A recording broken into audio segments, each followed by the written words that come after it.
അധ്യായം 9. അവൻ 12 അടുക്കൽ വിളിച്ചു. സകല ഭൂതങ്ങളുടെ മേലും വ്യാധികളെ സൗഖ്യമാക്കുവാനും അവർക്ക് ശക്തിയും അധികാരവും കൊടുത്തു.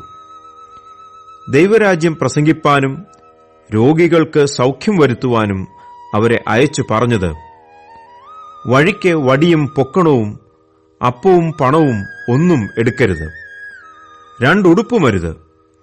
നിങ്ങൾ ഏതു വീട്ടിലെങ്കിലും ചെന്നാൽ അവിടം വിട്ടുപോകും വരെ അവിടെ തന്നെ പാർപ്പിൻ.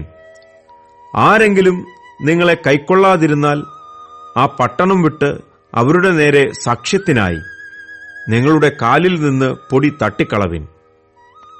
അവർ പുറപ്പെട്ട് എങ്ങും സുവിശേഷിച്ചും രോഗികളെ സൗഖ്യമാക്കിയും കൊണ്ട് ഊരുതോറും സഞ്ചരിച്ചു.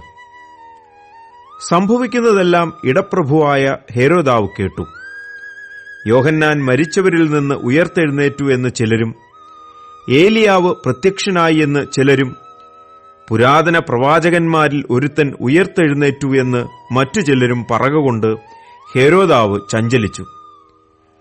യോഹന്നാനെ ഞാൻ ശിരച്ഛേദം ചെയ്തു, എന്നാൽ ഞാൻ ഇങ്ങനെയുള്ളത് കേൾക്കുന്ന ഇവൻ ആർ എന്ന് പറഞ്ഞ് അവനെ കാൺമാൻ ശ്രമിച്ചു.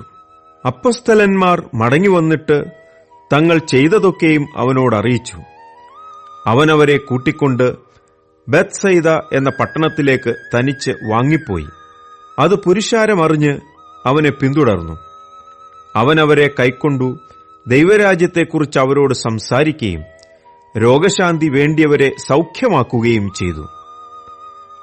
പകൽ കഴിവാറായപ്പോൾ 12 അടുത്തുവന്ന് അവനോട്, ഇവിടെ നാം മരുഭൂമിയിൽ ആയിരിക്കൊണ്ട് പുരുഷാരം ചുറ്റുമുള്ള ഊരുകളിലും കുടികളിലും പോയി രാത്രി പാർപ്പാനും ആഹാരം വാങ്ങുവാനും വേണ്ടി അവരെ പറഞ്ഞയക്കണം എന്ന് പറഞ്ഞു.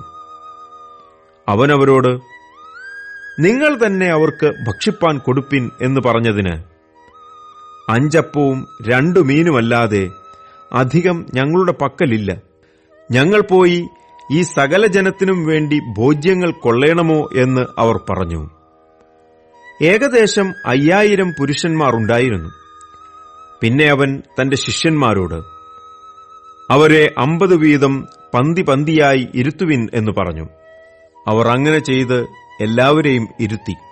അവൻ ആ 5 അപ്പവും 2 മീനും എടുത്തുകൊണ്ട് സ്വർഗത്തേക്ക് നോക്കി അവയെ അനുഗ്രഹിച്ചു, നുറുക്കി പുരുഷാരത്തിന് വിളമ്പുവാൻ ശിഷ്യന്മാരുടെ കയ്യിൽ കൊടുത്തു.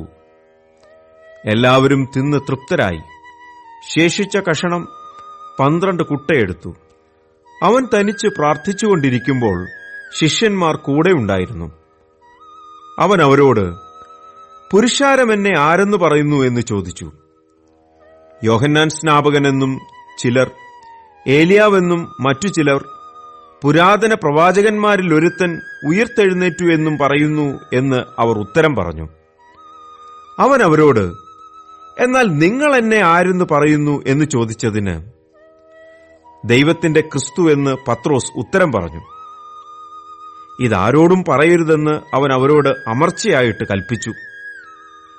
മനുഷ്യപുത്രൻ പലതും സഹിക്കുകയും മൂപ്പന്മാർ, മഹാപുരോഹിതന്മാർ, ശാസ്ത്രികൾ എന്നിവർ അവനെ തള്ളിക്കളഞ്ഞ് കൊല്ലുകയും അവൻ 3-ാം നാൾ ഉയർത്തെഴുന്നേൽക്കുകയും വേണം എന്ന് പറഞ്ഞു. പിന്നെ അവൻ എല്ലാവരോടും പറഞ്ഞത്, എന്നെ അനുഗമിപ്പാൻ ഒരുത്തൻ ഇച്ഛിച്ചാൽ അവൻ തന്നെത്താൻ നിഷേധിച്ച് നാൾതോറും തന്റെ ക്രൂശ് എടുത്തും കൊണ്ട് എന്നെ അനുഗമിക്കട്ടെ. ആരെങ്കിലും തന്റെ ജീവനെ രക്ഷിപ്പാൻ ഇച്ഛിച്ചാൽ അതിനെ കളയും. എന്റെ നിമിത്തം ആരെങ്കിലും തന്റെ ജീവനെ കളഞ്ഞാലോ അതിനെ രക്ഷിക്കും. ഒരു മനുഷ്യൻ സർവ്വലോകവും നേടിയിട്ട് തന്നെത്താൻ നഷ്ടമാക്കി കളയുകയോ ഛേദം വരുത്തുകയോ ചെയ്താൽ അവൻ എന്തു പ്രയോജനം? ആരെങ്കിലും എന്നെയും എന്റെ വചനങ്ങളെയും കുറിച്ച് നാണിച്ചാൽ അവനെക്കുറിച്ച് മനുഷ്യപുത്രൻ തന്റെയും പിതാവിന്റെയും വിശുദ്ധ ദൂതന്മാരുടെയും മഹത്വത്തിൽ വരുമ്പോൾ നാണിക്കും. എന്നാൽ ദൈവരാജ്യം കാണുവോളം മരണം ആസ്വദിക്കാത്തവർ ചിലർ ഇവിടെ നിൽക്കുന്നവരിലുണ്ട്, സത്യം എന്നു ഞാൻ നിങ്ങളോട് പറയുന്നു. ഈ വാക്കുകളെ പറഞ്ഞിട്ട് ഏകദേശം 8 നാൾ കഴിഞ്ഞപ്പോൾ അവൻ പത്രോസിനെയും യോഹന്നാനെയും യാക്കോബിനെയും കൂട്ടിക്കൊണ്ട് പ്രാർത്ഥിപ്പാൻ മലയിൽ കയറിപ്പോയി. അവൻ പ്രാർത്ഥിക്കുമ്പോൾ മുഖത്തിന്റെ ഭാവം മാറി ഉടുപ്പ് മിന്നുന്ന വെള്ളയായും തീർന്നു. 2 പുരുഷന്മാർ അവനോട് സംഭാഷിച്ചു. മോശയും ഏലിയാവും തന്നെ. അവർ തേജസ്സിൽ പ്രത്യക്ഷരായി അവൻ യെരൂശലേമിൽ പ്രാപിപ്പാനുള്ള നിര്യാണത്തെക്കുറിച്ച് സംസാരിച്ചു. പത്രോസും കൂടെയുള്ളവരും ഉറക്കത്താൽ ഭാരപ്പെട്ടിരുന്നു. ഉണർന്ന ശേഷം അവന്റെ തേജസ്സിനെയും അവനോടുകൂടെ നിൽക്കുന്ന 2 പുരുഷന്മാരെയും കണ്ടു. അവർ അവനെ വിട്ടുപിരിയുമ്പോൾ പത്രോസ് യേശുവിനോട്, ഗുരു, നാം ഇവിടെ ഇരിക്കുന്നത് നല്ലത്. ഞങ്ങൾ 3 കുടിലുണ്ടാക്കട്ടെ, ഒന്ന് നിനക്കും, ഒന്ന് മോശയ്ക്കും, ഒന്ന് ഏലിയാവിനും എന്ന് താൻ പറയുന്നത് ഇന്നതെന്ന് അറിയാതെ പറഞ്ഞു.